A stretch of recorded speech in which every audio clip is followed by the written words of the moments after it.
बहुत सारे फीमेल्स या बहुत सारी गर्ल्स ऐसी होती हैं जिनमें कि जो उनके ब्रेस्ट डेवलपमेंट होते हैं वो बहुत ही ज़्यादा फ्लैट होते हैं या प्रॉपरली साइज डेवलप नहीं हो रहा है, और कई बार तो फ्लैट चेस्टेड वुमेन्स भी हमने देखी हैं। तो ऐसे फीमेल्स में होम्योपैथी जो मेडिसिन्स हैं जो प्रॉपर डेवलपमेंट के लिए बहुत ज़्यादा ज़रूरी होती है, तो वो हम दे सकते हैं पेशेंट में। तो आज की इस वीडियो में हम माइक्रोमेस्टिया या फ्लैट चेस्टेड वुमेन्स या फिर स्मॉल डेवलपमेंट या स्मॉल ब्रेस्ट जो होते हैं फीमेल्स में, उसके बारे में थोड़ी सी चर्चा करेंगे और उसकी बहुत ही अच्छी और best and striking homeopathy medicines, बहुत ही ज़्यादा इफेक्टिव होम्योपैथी मेडिसिन्स के बारे में बात करेंगे, जिसको अगर आप प्रॉपरली अमाउंट में और डॉक्टर सलाह से अगर लेते हैं तो आपको उसके रिजल्ट जो है बहुत ही अच्छे से देखने को मिल जाते हैं। तो चलिए ज़्यादा देर ना वेस्ट करते हुए हम इस वीडियो को शुरू करते हैं और आगे बढ़ते हैं और जानते हैं अगर आपको स्मॉल ब्रेस्ट या साइज जो है ठीक नहीं है या डेवलपमेंट प्रॉपर नहीं हो पा रहा है तो उसके लिए आप क्या क्या कर सकते हैं। अगर आप ये वीडियो को पहली बार देख रहे हैं और अभी तक आपने मेरे चैनल को सब्सक्राइब नहीं किया है तो नीचे रेड सब्सक्राइब का बटन है, उसे प्रेस करिए, साथ ही साथ बेल आइकन को प्रेस करिए ताकि आपको मेरी हर वीडियो का नोटिफिकेशन टाइम पर मिल सके। तो चलिए शुरू करते हैं और जानते हैं स्मॉल साइज ब्रेस्ट के लिए हम क्या कर सकते हैं, उसमें किस तरीके की होम्योपैथी मेडिसिन का उपयोग कर सकते हैं।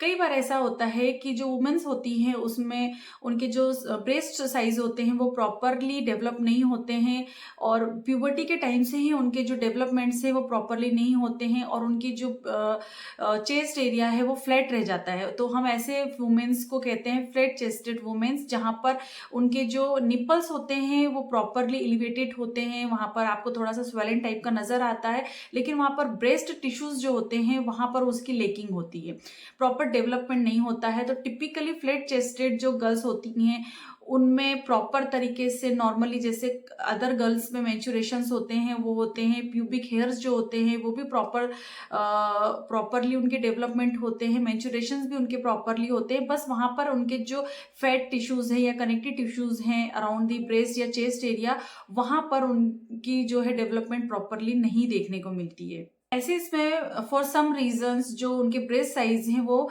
कम रह जाते हैं या स्मॉल साइज के रह जाते हैं। और ऐसी फीमेल्स या ऐसी गर्ल्स जो होती हैं उनमें मिल्क ग्लैंड्स भी प्रॉपरली होती हैं, मतलब किसी तरीके की वहाँ पर एबनॉर्मलिटीज नहीं है, बस इतना ही होता है कि वहाँ पर ब्रेस्ट डेवलपमेंट प्रॉपरली नहीं हुआ है, स्मॉल साइज ब्रेस्ट या फ्लैट चेस्टेड उनके जो है देखने को मिलता है या डेवलपमेंट प्रॉपरली नहीं होता है। अनफॉर्चुनेटली जो डॉक्टर्स होते हैं, जो एक्सपर्ट्स होते हैं या लैक्टेशन कंसल्टेशंस जो देते हैं उनको इनके रीजंस नहीं पता होते हैं, वो बिल्कुल भी इसके कॉजेस नहीं जानते हैं कि ऐसा क्यों होता है। और ऐसा माना गया है कि टिपिकली फ्लैट चेस्टेड जो वुमेन्स होती हैं उनमें किसी तरीके की कोई प्रॉब्लम नहीं है, उनके कनेक्टिव टिश्यूज जो हैं उसमें रिप्रेजेंट करता है कि शायद वहाँ पर जो उनके टिश्यूज हैं वहाँ पर डेवलपमेंट प्रॉपरली नहीं हो पाया है, क्योंकि जो एल्वियोलाई डक्ट होते हैं, जो डक्ट्स होती हैं वो प्रॉपरली होती है, मिल्क ग्लैंड भी वहाँ पर देखने को मिलती है। और ऐसी फीमेल्स में जब हम उनके हार्मोनल टेस्ट करवाते हैं, उनके लेवल की जांच करवाते हैं, तो हार्मोनल लेवल भी एज सच कोई बहुत ज़्यादा एबनॉर्मलिटीज उसमें नहीं होती है, सब कुछ नॉर्मल होता है, वहाँ पे कोई भी प्रॉब्लम नज़र नहीं आती है। तो ऐसा कहा जा सकता है या ऐसा सजेस्ट किया जा सकता है कि जो फीमेल्स, ऐसी फीमेल या टिपिकली फ्लैट चेस्टेड फीमेल्स के जो कनेक्टिव टिश्यूज होते हैं वो जो आपके बॉडी में सर्कुलेटिंग हार्मोन्स होते हैं उसके प्रति वो इनसेंसिटिविटी को दर्शाते हैं। ऐसा हो सकता है कि जो हार्मोन्स हैं वो प्रॉपरली गेन नहीं कर पा रहे हैं, उसके प्रति वो इनसेंसिटिव है, दैट्स वाई वहाँ पर स्मॉल साइज या फ्लैट चेस्टेड जो है रीजन समझ में आता है। But no matter what is the cause, there are no abnormalities presents. जो भी फीमेल्स होती हैं उनमें किसी भी तरीके की कोई प्रॉब्लम नहीं है, कोई एबनॉर्मलिटीज नहीं है, बस वो एक फिजिकली अगर हम देखते हैं तो वहाँ पर साइज और डेवलपमेंट का ही एक इशू होता है, अदरवाइज वहाँ पर किसी भी तरीके की कोई भी कंप्लेंट या डिजीज नहीं होती है। So during the pregnancy you can see the development more and size increasing। जब भी कभी फीमेल्स लैक्टेटिंग पोजिशंस में है या ब्रेस्ट फीड पे है या फिर प्रेगनेंसी है तो उनका 1-2 साइज, ए साइज और बी साइज तक उनका साइज इंक्रीज हो सकता है। और जब भी कभी फीमेल्स जो है प्रेगनेंसी में होती हैं या ब्रेस्ट फीडिंग में होती है तो उनके साइज में थोड़ा सा इंक्रीजमेंट जो है देखने को मिल सकता है।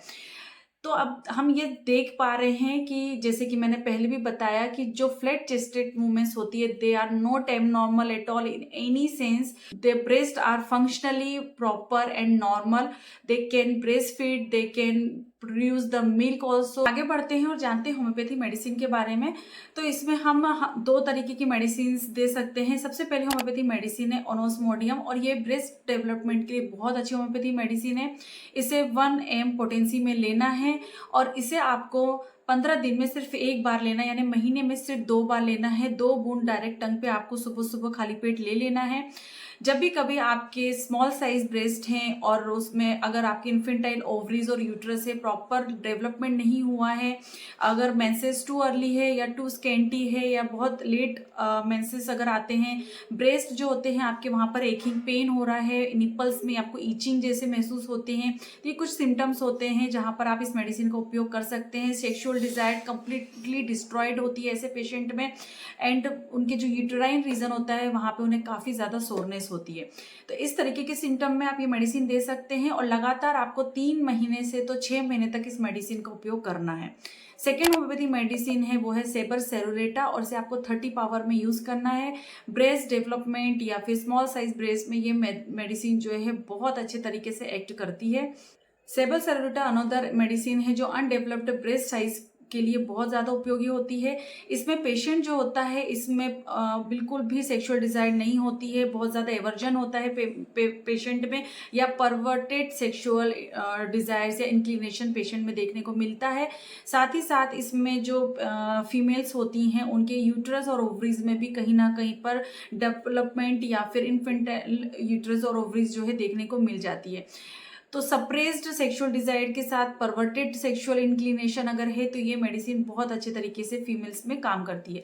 तो ओनोस्मोडियम मेडिसिन और इनफ्रिक्वेंटली और सेबर सेरुलेटा मेडिसिन अगर हम फीमेल्स में देते हैं तो ये फीमेल्स या लड़कियों के लिए लाइफ चेंजिंग की तरह काम करती है, जहाँ पर डेवलपमेंट प्रॉपरली नहीं होता है। होपफुली ये वीडियो आपके लिए हेल्पफुल रही होगी। अगर ये वीडियो अच्छी लगी है तो लाइक शेयर करना बिल्कुल मत भूलिए।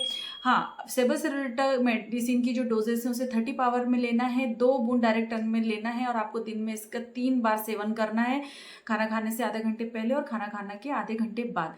ये दोनों ही मेडिसिन का लगभग आपको 6 महीने तक इसका पूरा कोर्स करना है, और जैसे ही आपको लगता है कि आपको इम्प्रूवमेंट हो रहा है तो आप इस मेडिसिन को और भी लंबे समय तक ले सकती हैं।